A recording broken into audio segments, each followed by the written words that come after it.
Yeah.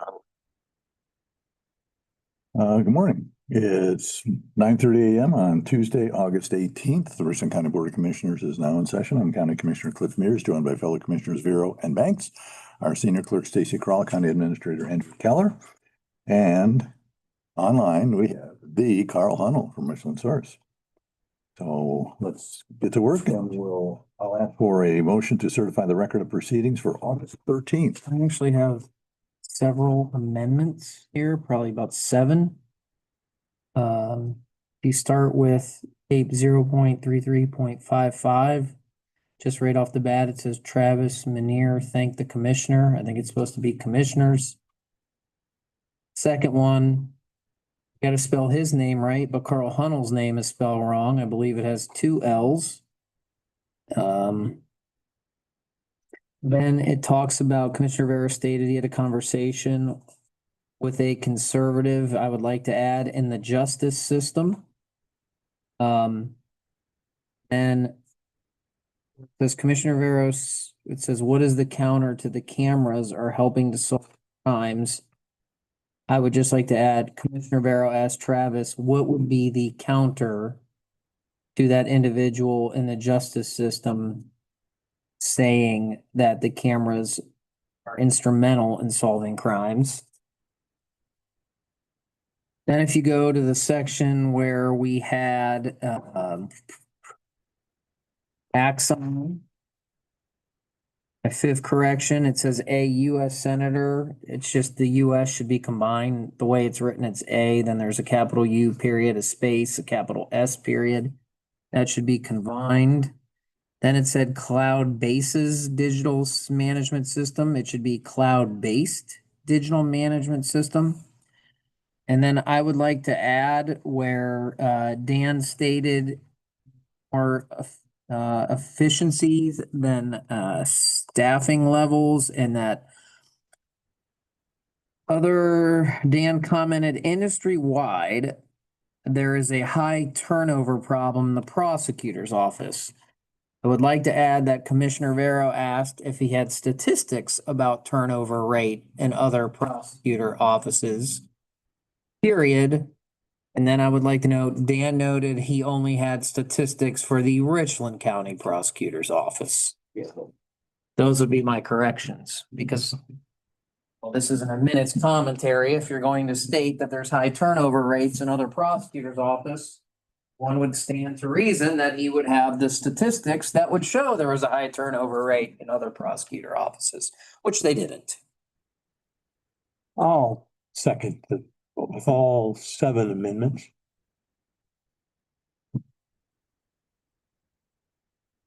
Mears. Yeah. Banks. Yes. Vero. Yes. Can I have a motion to approve requisitions? No move. Second. Commissioner Mears. Yes. Banks. Yes. Vero. Yes. I have a motion to approve a utility permit application from Charter for work on Good Road. And this is a directional bore installing a 2-inch HDPE conduit. Is that Goon Road or? Goon Road? Oh.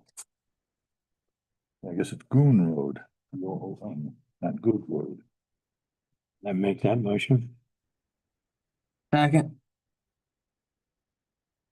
Mears. Banks. Yes. Vero. Last item on our regular agenda is something that's generated quite a bit of discussion, is to accept the SEBCO 2027 renewal rates, which are the 16% increase. Does anyone really want to make that motion? So moved. Second. Commissioner Mears. Yes. Yes. So all we have at the moment, Carl, you have questions on anything? Yeah, a couple of things about the SEBCO renewal. I think the 16% is something you guys had identified back in July, but there was going to be a subsequent meeting at some point to go over that. Any additional information from the SEBCO as to what generates the 16% increase? Andrew, Stacy, and I met with them. They, most of which we already knew. We had some very high claim costs. on top of general inflation and then industry-wide increases. Their records indicated that indicated that average increases, that most employers are seeing average increases up to 9 to 10% or slightly higher. But there's industry-wide increases across the board in the country and the government level. Now, this contract, I believe 2028 is the final year of the existing contract. Yes. What steps, if any, have you taken or do you plan to take to look for possibilities outside the world of SEPCO? We've discussed, another review at going self-insured completely. However, keep in mind, the county was once self-insured on their own as opposed to now when we're a self-insured pool. Then there's also discussions about opening up for other providers. So we'll look at all options here, probably in the next year. All right, so the premium next year based upon that increase is the 6.6 million, I think you'd identified previously. Estimated. It's a little dynamic, Carl, because it's based on manpower and then their election levels, right? You have a bunch of new employees come in that don't need benefits or only employee only. It's going to be cheaper than more manpower at the family level. Okay, that's what I had about that. Thank you. Okay, you're welcome, Carl. Are there any other business to come before the board at this time? Going to recess at 9:36 and reconvene at 10 o'clock for a bid opening to the jail kitchen.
I believe it. I believe it. Carl's still online? No, I'll sit up here. Let's see if I. Good morning. It's 10 o'clock.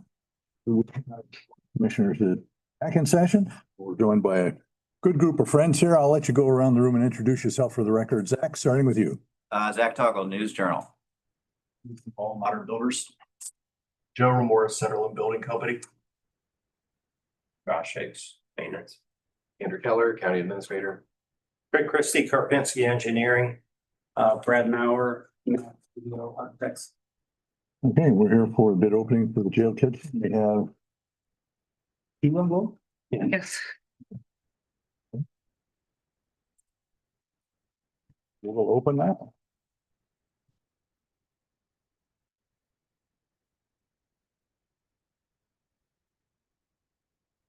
I'm sorry. That's it up there. The thing we're looking for typically is a bid bond, correct, gentlemen? Yes.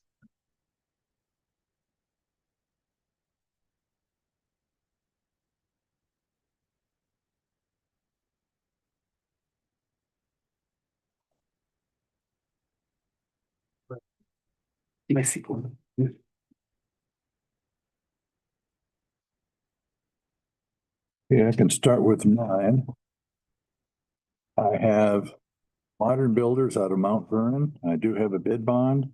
I'm showing the amount of $724,008. That's 724,008.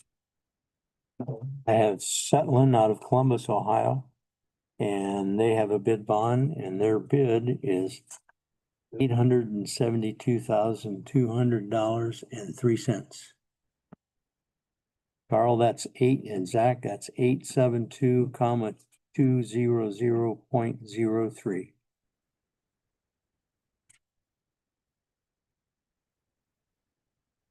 Okay. At this point, we'll turn it over to our bids. Definitely, we'll take a look at them and call references and all that good stuff and evaluate the bids. What was the spelling on the second one out of Columbus? Yes, Yeah, spelling, okay. Setterlin.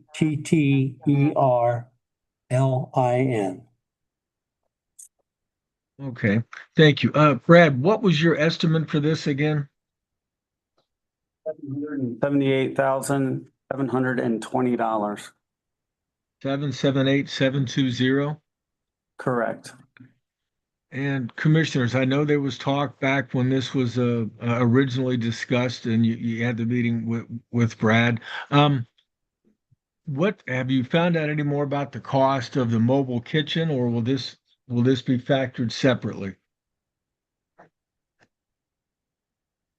I can speak to that, Carl. This is Andrew. The mobile kitchen would be contracted through our current food services vendor at the jail. So that would be separate from this construction contract.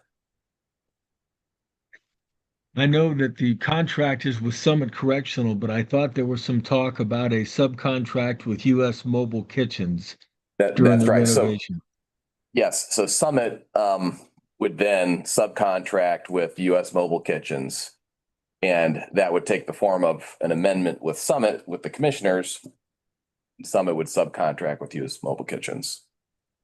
Have they given any idea what that cost is going to be, or is that simply based upon how long it's going to take for the actual project? Yes, we have a quote that we're in the process of finalizing, assuming we have a successful construction contract.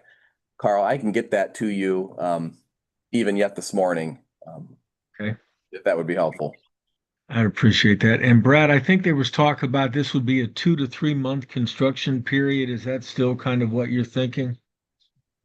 Yes, that's what we're thinking and hopeful for at this point in time. Yes. Okay. And commissioners, when do you plan to meet with these folks again and figure out which of the two bids you're going to accept? We would like to have a decision, certainly if not this week, next. Cause this is going to be a very expedited process because of the season that we are in. In other words, we don't want to be in a situation where we are operating a mobile kitchen well into December. Want to avoid that. Once the hard Is there freeze hits. Is there anything in the contract, Andrew, that indicates a start and drop dead end date? Yes. What would those dates be? Well, if Brad has that offhand, I don't have it. September 8th is the start date. I don't know what the.